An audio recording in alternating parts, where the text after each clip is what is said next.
Welcome to Mystery Handicapper. Before the boys battle it out on Saturday in the Kentucky Derby, the girls will battle it out on Friday in the Kentucky Oaks. And this is one heck of a Kentucky Oaks field. There's some really talented fillies in this race. If you are new to my channel, hit the subscribe button. I will be posting a full field analysis for the Kentucky Derby. You do not want to miss my full field analysis for the Derby. We're going to have all kinds of information, trending information, historical data. You don't want to miss that Kentucky Derby analysis. I'm going to do a full field analysis on the Kentucky Oaks. I will let you know which horses I'm using in my exotics, my exactas, trifectas, and superfectas. And from that group, I will pick a winner. Let's take a look at race number 11 on Friday at Churchill Downs. The Grade 1 Kentucky Oaks, mile and an eighth, with a purse of $1.25 million. Let's look at the field. Let's take a look at the one horse, Secret Oath. She broke her maiden at Churchill Downs in her second race by 5 1/4. Then he ran her in the Golden Rod. She finished 5th in that race. Didn't do so well. Back in December at Oaklawn, put in an allowance race, and she destroyed that field by 8 1/4. Then after that, she would go on a tear. She won a $200,000 stake race at Oaklawn by 7 1/4. Then he put in a Honeybee Grade 3. Once again, she just dominated the fillies. I mean, she was in great form. So Wayne Lucas decided to run against the boys in the Arkansas Derby. She was the favorite in that race. She did not get the best trip in the world. She had a tough trip. Go back and watch that Arkansas Derby. She really had a rough trip. And at one point, she was last in that race. And if you go back and you watch that Derby, and you listen to the track announcer, when he mentions that Secret Oath is last, her jockey, Luis Contreras, kind of panics, and he rushes her up from 9th to 3rd. Well, by the time she got about the 8th pole, well, she was done. She was finished. She flattened. She finished 3rd. But she did 3rd against the boys. Nothing wrong with that. You're getting 6 to 1 on Secret Oath. Let's be honest. If she hadn't competed in the Arkansas Derby and finished 3rd, and let's say she raced in the fantasy stakes against the fillies on the same day at Arkansas Derby, she would have destroyed that field. And if she would have ran in that race instead, she would be your morning line favorite. 6 to 1. And she's getting a jockey change with Luis Saez. I'm definitely using Secret Oath on my tickets at 6 to 1. Let's take a look at the 2 horse, Nostalgic. Now, she broke her maiden at Belmont by 7 3/4. Her last 2 races, she won an allowance race at Gulfstream, another race at Aqueduct, Gazelle Grade 3. She looked very impressive, winning by 1 1/4. Distance is no problem at all for this horse. She is bred for the distance. And she's been showing improvement her last few races. She's getting Jose Ortiz. She's owned by Godolphin, trained by Bill Mott. But neither Godolphin or Bill Mott have won the Kentucky Oaks. Charging 15 to 1 on Nostalgia. I want to take a look at Hidden Connection. Now, she won her first couple races by over 16 lengths combined. And they ran in the Breeders' Cup Juvenile Fillies. She finished 4th in that race. She made her 3-year-old debut in the Rachel Alexandra. Tied out, finished 4th in that one. In the Fairgrounds Oaks, she took on Echo Zulu. Now, Echo Zulu was coming off a layoff. But she was coming after Echo Zulu. And she just ran out of time. Echo Zulu beat her by a nose. She has a win at the track. You're getting 20 to 1 on a horse that finished second to Echo Zulu in the Fairgrounds Oaks by your nose. 20 to 1. Those are pretty good odds on Hidden Connection. Let's take a look at the 4 horse, Nest, at 5 to 2. Trained by Todd Pletcher. Todd Pletcher has won 4 Kentucky Oaks. She has a win, the 1.8 distance. She won her debut at Belmont at 1.16. So you know the distance isn't an issue. When they debut at 1.16, they believe they can get the distance. And well, look who our sire is. Our sire is Carlin. Aqueduct back in December. She won the Demoiselle grade 2 by a neck. Then she made her 3-year-old debut at Tampa. That field couldn't compete with her. She dominated that field by 6. And go back and watch our last race, the Ashley. She put on a show in that race. She is showing impressive speed figures, improving speed figures. And I think she's going to just love this distance. Out of 5 races, she has 4 wins and a third.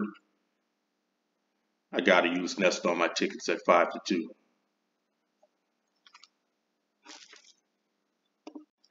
Then there's Goddess of Fire, 15 to 1. Written by John Velasquez. Now her only win was in her maiden debut. But her last few races, well, she's had a case of second-itis. But she finished second at Gulfstream Park Oaks, Kathleen Oak. Finished second, Rachel Alexandra. She's a pretty competitive horse. And you get 15 to 1 on Velasquez and Pletcher.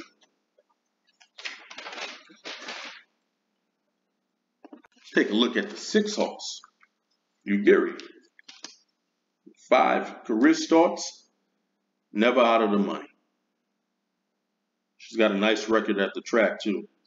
Out of 3 races, she has a win, 2 seconds. She is trying 1.8 for the first time. She will be forwardly placed, getting 30 to 1 on Ugiri.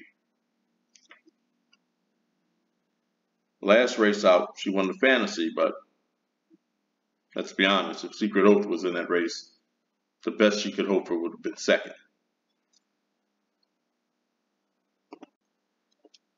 Then there's the 7 horse, Echo Zulu, will be your most likely pace setter. Written by Joel Rosario, trained by Steve Asmussen. Getting 4 to 1 on Echo Zulu. Last time you got 4 to 1 on Echo Zulu was her maiden debut at Saratoga. She won that race by 5.5, and you never got anything close to 4 to 1 again on this horse. And the grade 1 Spinaway destroyed that field by 4. Grade 1 Frazette, 7.25. Look at the 2-year-old year she had. She wrapped it up with the Breeders' Cup Juvenile filly, winning by 5.25. This is one impressive filly. And that Fairgrounds Oaks, she came in off about a 5-month layoff. In all honesty, that race was a prep for this one. She almost got caught from behind by Hidden Connection, but she was able to pull out the win and win by a nose. Now, this is her first time at the distance. She's getting 4 to 1 on Echo Zulu. I'm going to tell you, I'm going to use Echo Zulu on my tickets. Let's take a look at the 8 horse, Benty Valentine. Now, this horse has never been worse than second in 5 career races. She won her debut at Belmont, stretched it out to a mile after that at Belmont. She won by 3 3/4. Demoiselle, she finished second by a neck to Nest. And off a layoff of a few months, she made her 3-year-old debut, won by 7. She was the 1-to-1 favorite in the Gazelle when she got beat by Nostalgic. Another very talented horse. Man, you're getting 20 to 1 on Venti Valentine. She's got nice improving speed figures. It's gonna be interesting pick, this horse. 20 to 1 with Tyler Kathleen Oak. He does well at this track, by the way. He loves Churchill. Let's take a look at the 9 horse, Desert Dawn. Now, she's a closer. She would really benefit from a fast pace. Her last race out, she won the Santa Anita Oaks at 14 to 1. She ran her fastest race. Her speed figures make her very competitive in this race. Get 20 to 1 on Desert Dawn. And there's the 10 horse, Kathleen Oak. One of the undefeated horses in this race. She is 4 for 4. Broke her maiden at Aqueduct. Made her 3-year-old debut at Gulfstream. She won by 8.5. Then she won the Devona Dale by 2. Gulfstream Park Oaks by 2 3/4. She is also a closer. Nice pace would really help her out a lot. I'm using Kathleen Oak on my tickets at 7 to 2. Take a look at the 11 horse, Cocktail Moments. She had a nice speed figure in her debut, and she won by 9 1/4. But she hasn't quite been the same since. Last time out in Ashland, she finished second, but she was far behind Nest in that race. You're getting 30 to 1 on 11 horse, Cocktail Moments. The 12 horse, also at 30 to 1, Candy Red. She won her last race out at 52 to 1. You probably get about 52 to 1 on her in this one as well when the gates open. She's a big long shot, though. If you're into long shots, you might want to take a look at her. Then is the 13 horse, Shahama. Coming in from Dubai. One of 3 undefeated horses in this race. She is 4 for 4. She has a win at 1 mile 3/16. So this distance should be no problem. Question is with this horse, who has she beaten in Dubai? She's taking on a pretty tough field here. She's definitely taking a step up in class. But she's trained by Todd Pletcher. She's ridden by one of my favorite jockeys, Flavian Pratt. Getting 15 to 1 on her. She's making her first U.S. start. And no horse has won the Kentucky Oaks in their first U.S. start. Try getting 15 to 1 on Pratt and Todd Pletcher. Then there's the 14 horse. At 20 to 1, Turn Her Loose. Now she started off as a turf horse. She did okay on turf. Brad Cox decided to try on dirt, Rachel Alexandra. It's a wise choice because she won the Rachel Alexandra at 17 to 1.